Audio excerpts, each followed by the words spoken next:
ഇന്ന് അല്പനേരം നിങ്ങളുമായി ചിന്തിക്കുവാനായി തിരഞ്ഞെടുത്തിരിക്കുന്ന വേദഭാഗം പുറപ്പാട് പുസ്തകം അതിൻ്റെ 3-ാം അധ്യായം 2-ാമത്തെ തിരുവചനമാണ്. വചനം ഇപ്രകാരമാണ്: അവിടെ യഹോവയുടെ ദൂതൻ ഒരു മുൾപടർപ്പിൻ്റെ നടുവിൽ നിന്ന് അഗ്നിജ്വാലയിൽ അവന് പ്രത്യക്ഷനായി. അവൻ നോക്കിയപ്പോൾ മുൾപടർപ്പ് തീപിടിച്ച് കത്തുന്നതും മുൾപടർപ്പ് വെന്തുപോകാതിരിക്കുന്നതും കണ്ടു. പ്രിയ സഹോദരങ്ങളെ, നമുക്ക് വളരെ പരിചിതമായ ഒരു വേദഭാഗമാണ് ഇത്. തൻ്റെ അജഗണങ്ങളുമായി പുതിയ മേച്ചിൽപ്പുറങ്ങൾ തേടി നടന്ന മോശ ഹോറേബിലെത്തിച്ചേരുന്നു. ഹോറേബിലെത്തിച്ചേരുമ്പോൾ അവിടെ കത്തുന്ന മുൾപടർപ്പിനുള്ളിൽ ദൈവ തേജസ് കണ്ടെത്തുകയാണ് മോശ. ഇതാണ് മോശയുടെ ജീവിതത്തെ അപ്പാടെ മാറ്റിക്കുറിച്ചത് എന്ന് നമുക്കറിയാം. മോശയുടെ ജീവിതത്തെ തന്നെ അപ്പാടെ മാറ്റി എഴുതിയത് ഈ ഒരു സംഭവമാണ്. അല്ലെങ്കിൽ തന്നെ മനുഷ്യൻ്റെ ദൈവാന്വേഷണങ്ങളൊക്കെ ഉണർത്തപ്പെടുക ഇത്തരം ആകസ്മികമായ സംഭവങ്ങളിലൂടെയാണ്. അതല്ലെങ്കിൽ അതിനെ നമുക്ക് ഇങ്ങനെ വ്യാഖ്യാനിക്കാവുന്നതാണ്: കേവലം ദൈവസൃഷ്ടിയായിട്ടുള്ള മനുഷ്യൻ ദൈവത്തെ മുഖാമുഖം ദർശിക്കുവാൻ ഏത് സമയത്തും സജ്ജനായിരിക്കണം എന്നുമായിരിക്കാം. എന്തുമാകട്ടെ, മോശ മുൾപടർപ്പിനുള്ളിൽ ദൈവ തേജസ് കണ്ടെത്തുന്നു. ഇതാണ് പിന്നീടുള്ള മോശയുടെ ജീവിതത്തെ മുഴുവൻ സ്വാധീനിച്ചിട്ടുള്ളത് എന്ന് നമുക്ക് പിന്നെ മോശയുടെ ചരിത്രം പരിശോധിച്ചാൽ നമുക്ക് കാണാൻ കഴിയും.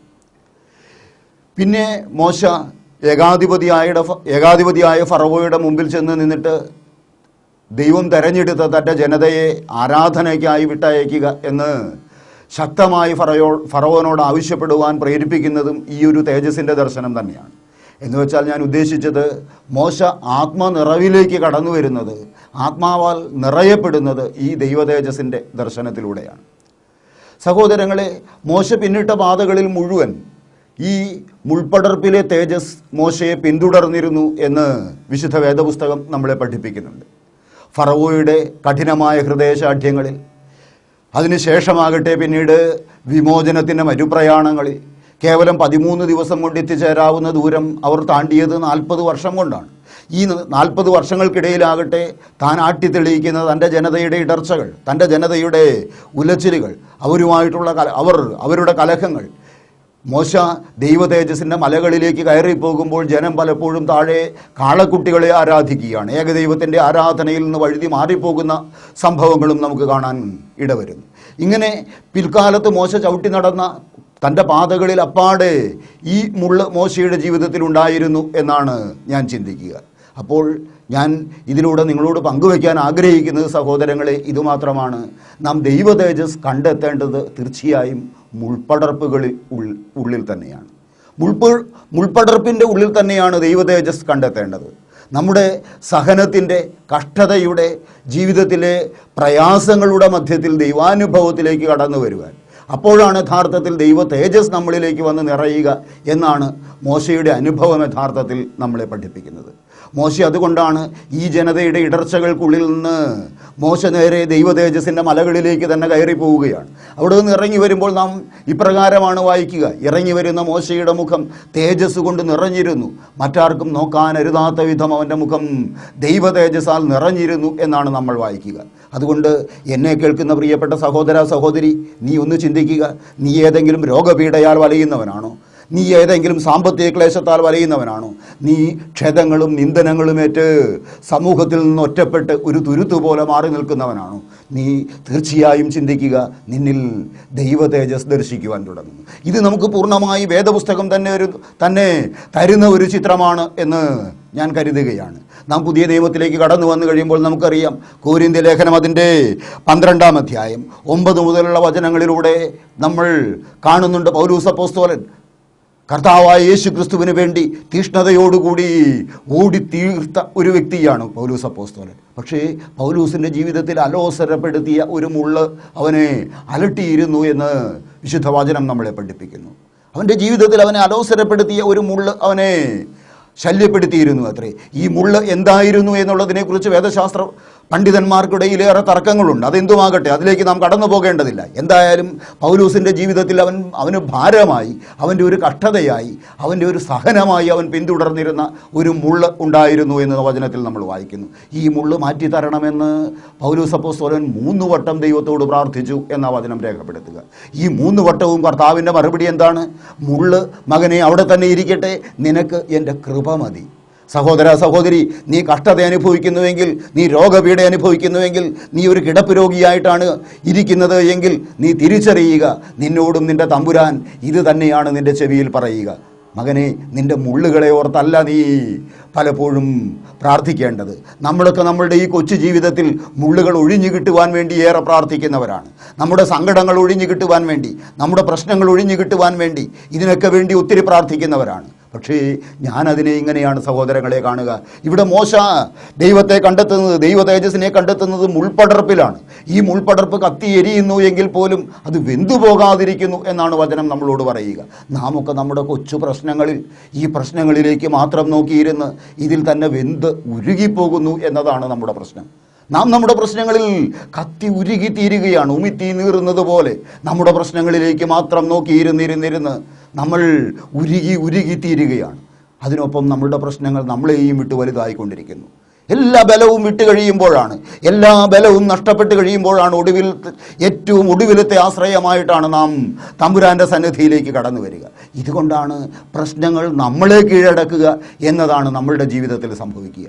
മുൾപടർപ്പ് നമ്മളെ വരിഞ്ഞു മുറുക്കുന്ന അവസ്ഥയാണ് യഥാർത്ഥത്തിൽ ജീവിതത്തിൽ ഉണ്ടാവുക. ഇതല്ല സഹോദരങ്ങളെ യഥാർത്ഥത്തിൽ തമ്പുരാൻ നമ്മളിൽ നിന്ന് ആഗ്രഹിക്കുന്നത്. നീ പ്രശ്നങ്ങളുടെ മധ്യത്തിൽ ഈ മുള്ളുകളിലൊന്നും കുരുങ്ങാതെ ദൈവ തേജസ്സിനായി നീ പ്രാർത്ഥിക്കുക. പൗലോസ് അപ്പോസ്തലനോട് പറഞ്ഞതുപോലെ കർത്താവ് നമ്മളോടും പറയുന്നു, നിനക്കെൻ്റെ കൃപ മതി. നീ നിൻ്റെ മുള്ളുകൾ ഒഴിഞ്ഞു കിട്ടുവാൻ വേണ്ടി, നീ ഇതിൽ കത്തി അമരാതിരിക്കുവാൻ വേണ്ടി അതിനല്ല നീ പ്രാർത്ഥിക്കേണ്ടത്. നീ പ്രാർത്ഥിക്കേണ്ടത്, ദൈവമേ ആ കൃപയോടെന്നെ ചേർത്ത് നിർത്തണം. ഇതിനു വേണ്ടിയായിരിക്കണം നാം പ്രാർത്ഥിക്കേണ്ടത്. വിശുദ്ധ വേദപുസ്തകത്തിൽ സഹനത്തിൻ്റെ ആപ്തവാക്യമായി നാം കാണുന്ന ഒരു കഥാപാത്രമാണല്ലോ വേദപുസ്തകത്തിലെ ജോബ് എന്ന കഥാപാത്രം. അവൻ സങ്കടങ്ങളുടെ ചാരത്തൊട്ടിയിലിരുന്ന് ശരീരത്തിലെ വ്രണങ്ങൾ മുഴുവൻ ചുരണ്ടിക്കൊണ്ട് അവൻ ദൈവത്തോട് ന്യായവാദം നടത്തുന്നുണ്ട്. നീതിമാനായ എനിക്കെന്തിനാണ് ഇത്തരം കഷ്ടതകൾ വന്നത്? ഞാൻ എത്ര നീതിമാനായിരുന്നു, ദൈവത്തോട് ന്യായവാദം നടത്തുകയാണ് അവൻ. ന്യായവാദം നടത്തുന്ന ജോബ് ഒടുവിൽ ദൈവത്തോട് സമ്മതിക്കുന്ന ഒരു കാര്യമുണ്ട് സഹോദരങ്ങളെ. യോബിൻ്റെ പുസ്തകം 42-ാം അധ്യായം അതിൻ്റെ 5-ാമത്തെ തിരുവചനം അതാണ് നമ്മളെ ഓർമ്മപ്പെടുത്തുക. ഇതുവരെ ഞാൻ അങ്ങയെക്കുറിച്ച് കേട്ടിട്ടേ ഉണ്ടായിരുന്നുള്ളൂ, ഇപ്പോൾ ഇതാ ഞാൻ അങ്ങയെ മുഖാമുഖമായി കാണുന്നു. ഇതാ ഈ കഷ്ടതയുടെ നടുവിൽ ഞാൻ അങ്ങയെ മുഖാമുഖമായി കാണുന്നു. നിങ്ങളോട് ഇന്നീ വചനം പങ്കുവയ്ക്കുന്ന ഞാനും ഒരിക്കൽ നിങ്ങളോട് തന്നെ ഈ മാധ്യമത്തിലൂടെ പങ്കുവച്ചിട്ടുള്ളതാണ്. സഹനത്തിൻ്റെ കുടിച്ചു വറ്റിച്ച കണ്ണീർ പുഴകളുടെ നാൾവഴികളിലൂടെ, ചവിട്ടി നടന്ന കനൽപാതകളുടെ നാൾവഴികളിലൂടെ തന്നെയാണ് ദൈവ തേജസ്സിലേക്ക് നടന്നെടുത്തത് എന്ന് ഞാൻ പറയും. എൻ്റെ കുഞ്ഞിൻ്റെ ഒരു രോഗാതുരതയുടെ തീവ്രമായ പ്രശ്നവുമായി ബന്ധപ്പെട്ടാണ് ഞാൻ ദൈവ തേജസ്സിലേക്ക് നടന്നെടുത്തത്. എൻ്റെ സഹനങ്ങളാണ്, എൻ്റെ കഷ്ടതകളാണ് എന്നെ ദൈവ തേജസ്സിലേക്ക് അടുപ്പിച്ചത് എന്ന് ഞാൻ നിങ്ങളോട് പങ്കുവയ്ക്കാൻ ആഗ്രഹിക്കുകയാണ്. അതുകൊണ്ട് വീണ്ടും എനിക്ക് പറയുവാനുള്ളത് ഇത് മാത്രമാണ്. നീ നിൻ്റെ സഹനങ്ങളിൽ ഒരിക്കലും കുതറാതെ, നിൻ്റെ സഹനങ്ങളിൽ ഒരിക്കലും പരിഭവിക്കാതെ, നിൻ്റെ കഷ്ടതയിൽ ഒരിക്കലും നീ ആരെയെങ്കിലും പഴിക്കാതെ, നിൻ്റെ ജീവിതത്തെ തന്നെ മറ്റുള്ളവരുമായി നോക്കി നീ താരതമ്യപ്പെടുത്താതെ തമ്പുരാനിലേക്ക് മാത്രം നോക്കി ജോബ് പറഞ്ഞതുപോലെ നിനക്ക് പറയുവാൻ കഴിയണം, ദൈവമേ എനിക്ക് നിന്നെ ഒന്ന് മുഖാമുഖമായി കാണുവാൻ എൻ്റെ ഈ കഷ്ടത നിമിത്തമായി മാറുന്നുവല്ലോ. വിശുദ്ധ വേദപുസ്തകത്തിൽ പുതിയ നിയമത്തിലേക്ക് വന്നു കഴിയുമ്പോൾ നമുക്ക് എത്ര കഥാപാത്രങ്ങളെയാണ് ഇതിലൂടെ ഇങ്ങനെ കാണാൻ കഴിയുക. വിശുദ്ധ ലൂക്കോസിൻ്റെ സുവിശേഷം അതിൻ്റെ 13-ാമത്തെ അധ്യായം 10 മുതൽ 14 വരെയുള്ള വചനങ്ങളിലേക്ക് വരുമ്പോൾ നമുക്ക് കാണാം, കർത്താവ് തൊട്ട് സൗഖ്യപ്പെടുത്തുന്ന കൂനിയായ ഒരു സ്ത്രീയെക്കുറിച്ച് അവിടെ പരാമർശിക്കുന്നുണ്ടല്ലോ സഹോദരങ്ങളെ. നോക്കുക, അവിടെ വചനത്തിൽ വായിക്കുന്നത് ഇപ്രകാരമാണ്: 18 വർഷമായി കൂനിയായിരുന്ന ഒരു സ്ത്രീ. 18 വർഷമായി നാം ധ്യാനപൂർവം വായിക്കേണ്ടതാണത്. 18 വർഷമായി കൂനിയായിരുന്ന ഒരു സ്ത്രീ, അവൾക്കാണ് കർത്താവോടെ സൗഖ്യം കൊടുക്കുന്നത്. പക്ഷേ നാം അവിടെ ചിന്തിക്കേണ്ട, ധ്യാനിക്കേണ്ട ഒരു ചിന്ത ഇതാണെന്ന് തിരിച്ചറിയുക. നോക്കുക, 18 വർഷമായിട്ട് പോലും ഒരിക്കൽ പോലും അവൾ ഈ ദേവാലയത്തിൽ നിന്ന് ദൈവ തേജസ്സിൻ്റെ സാമീപ്യത്തിലേക്ക് കടന്നു വരാൻ അവൾ മടിച്ചിട്ടില്ല. ഒരിക്കലും അവൾക്ക് സൗഖ്യം വേണമെന്ന് അവൾ പ്രാർത്ഥിച്ചിട്ടില്ല. കർത്താവിൻ്റെ സന്നിധിയിലേക്ക് മറ്റെല്ലാവരും സൗഖ്യം ആഗ്രഹിച്ച് കടന്നു വരുമ്പോൾ ഇവൾ ഒരിക്കലും കർത്താവിനോട് സൗഖ്യം യാചിക്കുന്നതായി നമ്മൾ കാണുന്നില്ല. ഈ 18 വർഷവും അവളുടെ സഹനതയുമായി, അവളുടെ ഈ കൂന് എന്ന സഹനവുമായി അവൾ ദൈവസന്നിധിയിലേക്ക്, ദൈവ തേജസ്സിൻ്റെ സന്നിധിയിലേക്ക് ഒരു പരിഭവവുമില്ലാതെ, ഒരു പരാതിയുമില്ലാതെ അവൾ ദൈവസന്നിധിയിലേക്ക് കടന്നു വരുന്നു. അതാണ് കുതറാത്ത സഹനം. പരിഭവമില്ലാതെ സഹിക്കാൻ കഴിയുക, കഷ്ടതയിൽ തന്നെ ദൈവ തേജസ് കണ്ടെത്താൻ കഴിയുക. ഇതാണ് കൂനിയായ സ്ത്രീയുടെ സൗഖ്യത്തിൻ്റെ പിന്നാമ്പുറമെന്ന് ഞാൻ കരുതുകയാണ്. വീണ്ടും എൻ്റെ സഹോദരങ്ങളെ, ലൂക്കോസിൻ്റെ സുവിശേഷം തന്നെ 1-ാം അധ്യായം 6-7 വാക്യങ്ങളിലൂടെ നമുക്ക് കാണാവുന്ന ഒരു കാര്യമുണ്ട്. മക്കളില്ലാതെ വാർദ്ധക്യത്തിലേക്ക് എത്തിയ സക്കറിയ പുരോഹിതനും എലിസബത്തും വാർദ്ധക്യത്തിലേക്ക് എത്തിക്കഴിഞ്ഞപ്പോഴാണ് അവർക്കൊരു കുഞ്ഞിനെ ലഭിക്കുക. ഈ വാർദ്ധക്യം വരെ അവരൊരിക്കലും ദൈവ തേജസ്സിൽ നിന്ന്, ദേവാലയത്തിൽ നിന്ന് മാറി നിൽക്കുന്നില്ല എന്ന് നമ്മൾ തിരിച്ചറിയണം. അവർ അപ്പോഴും അവരുടെ സാന്നിധ്യമുള്ളത് ദേവാലയത്തിൽ തന്നെയാണ്. കഷ്ടതയിൽ ദൈവത്തോട് പരിഭവിക്കുകയല്ല, അവരായിരിക്കുന്ന അവസ്ഥയിൽ തന്നെ, ജീവിതത്തിൻ്റെ ആയിരിക്കുന്ന മുള്ളവസ്ഥകളിൽ തന്നെ നിന്നുകൊണ്ട്, ജീവിതത്തിൻ്റെ മുള്ളുകളിൽ കുരുങ്ങിപ്പോകാതെ ആ ദൈവ തേജസ്സിലേക്ക് കടന്നു വരുവാൻ, ആ ദൈവ തേജസ്സിനോട് ചേർന്ന് നിൽക്കുവാൻ കഴിയുമ്പോഴാണ് ദൈവത്തിൻ്റെ കൃപ നിന്നോട് കൂടെ ഉണ്ടാവുക. അതുകൊണ്ടാണ് ഈ കൂനിയായ സ്ത്രീ അനുഗ്രഹിക്കപ്പെട്ടത് എന്ന് ഞാൻ കരുതുന്നു. അതുകൊണ്ടാണ് സക്കറിയ പുരോഹിതനും എലിസബത്തിനും കുഞ്ഞിനെ വാർദ്ധക്യത്തിൽ ലഭിച്ചത് എന്ന് ഞാൻ കരുതുന്നു. നോക്കുക, ഇതൊന്നും ലഭിച്ചില്ലെങ്കിൽ പോലും എൻ്റെ കർത്താവിനെ പ്രതി, എൻ്റെ കർത്താവിന് എന്നോടുള്ള സ്നേഹത്തെ പ്രതി അവനിൽ ആനന്ദിക്കുവാൻ വേദപുസ്തകത്തിൽ നാം കാണുന്നുണ്ട്. ലൂക്കോസിൻ്റെ സുവിശേഷം അതിൻ്റെ 2-ാം അധ്യായം 36-37 വചനങ്ങളിലൂടെ നമ്മൾ കാണുന്ന ഒരു കഥാപാത്രമാണല്ലോ ഹന്ന. ചെറുപ്പത്തിലെ അവളുടെ ഭർത്താവ് മരിച്ചു പോയതാണ്. പക്ഷേ വാർദ്ധക്യത്തിലേക്ക് എത്തിയിട്ടും ഈ ഹന്ന ദേവാലയത്തിൽ തന്നെ ദൈവ തേജസ്സിനോട് ചേർന്ന് നിൽക്കുകയാണ്. അവളുടെ കഷ്ടതയോർത്ത്, അവളുടെ ബുദ്ധിമുട്ടിനെ ഓർത്ത് അവൾ ഒരിക്കലും ദേവാലയത്തിൽ നിന്നോ ദൈവ തേജസ്സിൽ നിന്നോ മാറി നിൽക്കുന്നതായല്ല നാം കാണുക. അതുകൊണ്ട് നീ ജീവിതത്തിൽ കഷ്ടതകൾ അനുഭവിക്കുന്നുവെങ്കിൽ, നീ ജീവിതത്തിൽ ഒറ്റപ്പെടലുകൾ അനുഭവിക്കുന്നുവെങ്കിൽ, നീ ജീവിതത്തിൽ വേദനകൾ അനുഭവിക്കുന്നുവെങ്കിൽ, നിൻ്റെ ജീവിതത്തിൽ നിന്നെ അലോസരപ്പെടുത്തുന്ന ഓരോ മുള്ളനുഭവങ്ങളിലും, നിൻ്റെ സങ്കടങ്ങളിലും, നിൻ്റെ ആകുലതകളിലും നീ ദൈവ തേജസ്സിനെ ദർശിക്കുവാൻ ഇതിലൂടെ നീ കാതോർത്തിരിക്കുക. എപ്പോഴും ഇതിലൂടെ ഇതാ എൻ്റെ തമ്പുരാൻ എന്നോട് എന്താണ് പറയുന്ന സ്വരം നിനക്ക്, എൻ്റെ കുഞ്ഞെ, നിനക്ക് കേൾക്കാനാവും. തീർച്ചയായും തമ്പുരാൻ നിന്നോട് പറയും, മകനെ, നീ മുള്ളൊഴിഞ്ഞു പോകാൻ വേണ്ടിയല്ല പ്രാർത്ഥിക്കുന്നത്, നീ എൻ്റെ കൃപയോട് ചേർന്ന് നിൽക്കുക, നിനക്കെൻ്റെ കൃപ മതി എന്ന് പൗലോസ് അപ്പോസ്തലനോട് പറഞ്ഞതുപോലെ നിന്നോടും തമ്പുരാൻ പറയുന്നത് നിനക്ക് കേൾക്കാൻ കഴിയും. അപ്പോഴാണ് നീ ദൈവ തേജസ്സിൽ നിറയപ്പെടുക.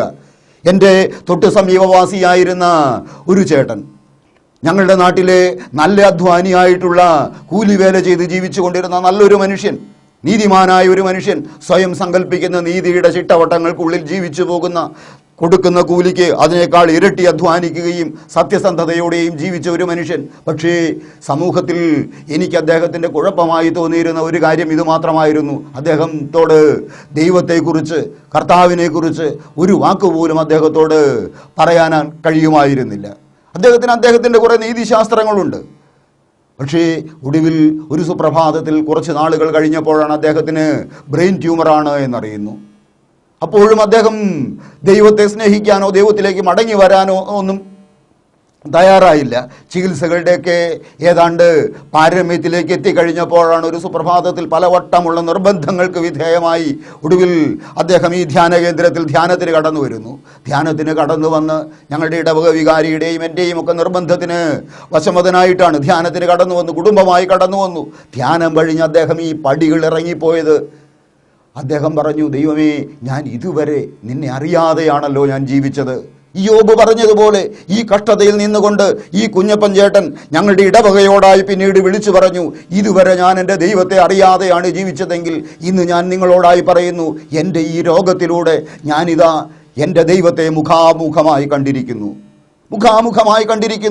എന്നിട്ട് അദ്ദേഹം ഞങ്ങളുടെ വികാരി അച്ഛനോട് ആവശ്യപ്പെട്ടു, അച്ഛാ, എനിക്കിനി എൻ്റെ തമ്പുരാൻ വളരെ ചുരുങ്ങിയ നാളുകളെ തന്നിട്ടുള്ളൂ എന്ന് അച്ഛനറിയാം. അതുകൊണ്ട് ഞാൻ മരിക്കുന്നത് വരെയെങ്കിലും ആഴ്ചയിൽ ഒരു ദിവസം അച്ഛനും നിങ്ങളെല്ലാവരും കൂടി വന്നു ചേർന്ന് എൻ്റെ വീട്ടിലിരുന്ന് എനിക്ക് വേണ്ടി ഒന്ന് പ്രാർത്ഥിക്കണം, ഈ നാടിന് വേണ്ടി പ്രാർത്ഥിക്കണം.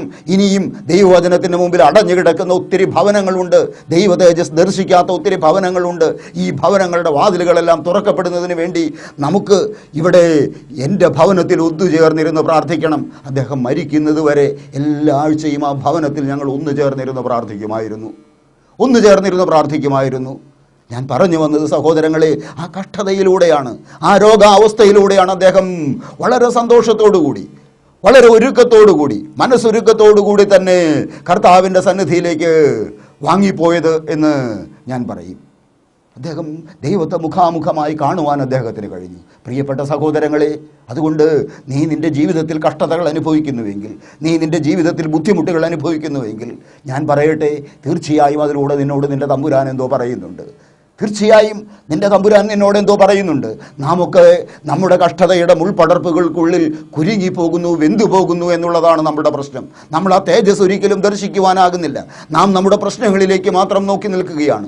അപ്പോസ്തല പ്രവർത്തനം അതിൻ്റെ 7-ാം അധ്യായം 55-ാമത്തെ വചനം ഇപ്രകാരമാണ്. നമ്മുടെ സഭയുടെ ആദ്യത്തെ രക്തസാക്ഷിയാണല്ലോ സ്തേഫാനോസ് സഹത. സ്തേഫാനോസ് സഹതയെ ഒരു സമൂഹം മുഴുവനും ചുറ്റും നിന്ന് കല്ലെറിയുമ്പോൾ സ്തേഫാനോസിൻ്റേതല്ലാത്ത, ഒരിക്കലും താൻ ചെയ്തിട്ടില്ലാത്ത തൻ്റെ പാതകങ്ങൾക്ക് വേണ്ടി ഒരു സമൂഹം ചുറ്റും നിന്ന് കല്ലെറിയുമ്പോൾ വചനം ഇപ്രകാരമാ രേഖപ്പെടുത്തിയിട്ടുള്ളത്. സ്തേഫാനോസ് ഒരിക്കലും തന്നെ എറിയുന്നവരിലേക്കല്ല നോക്കുക, തന്നെ എറിയുന്ന കല്ലുകളിലേക്കല്ല നോക്കുക, തന്നെ എറിയുന്ന കല്ലുകളുടെ എണ്ണത്തിലേക്കല്ല നോക്കുക, തൻ്റെ പിടയുന്ന വേദനയിലേക്കല്ല, ശരീരത്തിൽ നിന്ന് കിനിയുന്ന ചോരയിലേക്കല്ല, മരണത്തിൻ്റെ വക്ത്രത്തിലേക്ക് നടന്നെടുക്കുന്ന നൊമ്പരത്തെയല്ല സ്തേഫാനോസ് കാണുന്നത്. സ്തേഫാനോസ് പരിശുദ്ധാത്മാവ് നിറഞ്ഞവനായി സ്വർഗത്തിലേക്ക് നോക്കി എന്ന വചനത്തിൽ നമ്മൾ വായിക്കുക.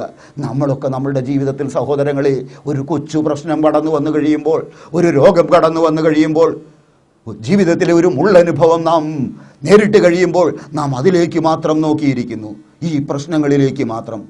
സഹോദര സഹോദരി, ആ ദൈവ തേജസ്സിലേക്ക് നടന്നെടുക്കുവാൻ നമുക്ക് കഴിയുക ഈ പ്രശ്നങ്ങളിലേക്ക് നോക്കുമ്പോഴല്ല, നാം പ്രശ്നപരിഹാരകനിലേക്ക് നോക്കുമ്പോഴാണ്. അതുകൊണ്ട് ഇന്ന് വചനം കേൾക്കുന്ന നീ മനസ്സിൽ കുറിച്ചിടുക സഹോദര, നിൻ്റെ ജീവിതത്തിൻ്റെ പ്രശ്നങ്ങളിൽ നീ അതിലേക്ക് നോക്കിയിരിക്കാതെ നീ പ്രശ്നപരിഹാരകനിലേക്ക്, എന്നെ തന്നെ സൃഷ്ടിച്ചവൻ, എന്നെ ഒരു വാക്കുകൊണ്ട് ഉരുവാക്കിയവൻ, എൻ്റെ എല്ലാ പ്രശ്നങ്ങളും തീർക്കുവാൻ മതിയായവൻ, അവനിലേക്ക് മാത്രം നോക്കുവാൻ, ആ പ്രശ്നപരിഹാരകൻ്റെ കരമാണ് ഞാൻ പിടിച്ചിരിക്കുന്നത് എന്ന ബലത്തോടുകൂടി അവൻ്റെ കരത്തിൽ ചേർത്ത് പിടിക്കുവാൻ, അതിനുള്ള കൃപയ്ക്കായി നീ പ്രാർത്ഥിക്കുക. അപ്പോഴാണ് പൗലോസ് അപ്പോസ്തലനോട് പറഞ്ഞതുപോലെ എൻ്റെ കൃപ നിനക്ക് മതി എന്ന് ആ തേജസ് നിന്നോട് പറയുന്ന സ്വരം നിനക്ക് കേൾക്കാനാവുക. ആ തേജസ്സിനോട് ചേർന്ന് നിൽക്കുവാൻ പ്രിയപ്പെട്ട സഹോദര സഹോദരി, നിനക്ക് കഴിയട്ടെ എന്ന് നമുക്ക് പ്രാർത്ഥിക്കാം. അതാണ് ഈ വചനത്തിലൂടെ ഇന്ന് എനിക്ക് നിങ്ങളോട് പങ്കുവയ്ക്കുവാനുള്ള കാര്യം.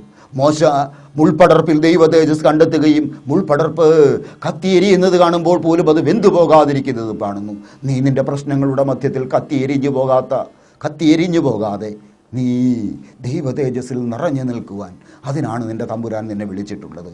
നമുക്കൊരു നിമിഷം പ്രാർത്ഥിക്കാം. വാഴ്ത്തപ്പെട്ട കർത്താവേ, ഇതുവരെ അങ്ങയുടെ വചനം ധ്യാനിക്കുകയായിരുന്നു ഞങ്ങൾ. മോശ മുൾപടർപ്പിലാണ് ദൈവ തേജസ് കണ്ടെത്തിയത് എന്ന വചനമാണല്ലോ ഞങ്ങൾ ധ്യാനിച്ചത്. ദൈവമേ, ഞങ്ങളുടെ ജീവിതത്തിൻ്റെ മുള്ളനുഭവങ്ങളിൽ, ഞങ്ങളുടെ ജീവിതത്തിൻ്റെ കഷ്ടതകളിൽ, ഞങ്ങളുടെ ജീവിതത്തിൻ്റെ സഹനങ്ങളിൽ ദൈവമേ അങ്ങയുടെ തേജസ് ദർശിക്കുവാൻ ഞങ്ങൾക്ക് കൃപ നൽകണമേ എന്ന് ഞങ്ങൾ പ്രാർത്ഥിക്കുന്നു. ഇതുവരെ ഞങ്ങളുടെ ജീവിതത്തിൽ ഞങ്ങളുടെ മുള്ളുകളെല്ലാം ഒഴിഞ്ഞു കിട്ടണമേ എന്ന് മാത്രം പ്രാർത്ഥിച്ചിട്ടുള്ളവരാണ്.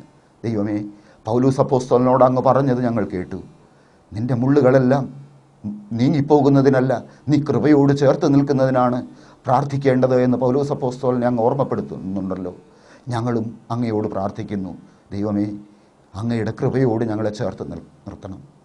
പൗലോസിനോട് പറഞ്ഞതുപോലെ ഞങ്ങളോടും ഈ രാത്രിയിൽ അങ്ങ് പറയണം, നിനക്കെൻ്റെ കൃപ മതി. ആ കൃപയിൽ നിറയുവാൻ കർത്താവേ എന്നെ അനുഗ്രഹിക്കണമെന്ന് പ്രാർത്ഥിക്കുന്നു.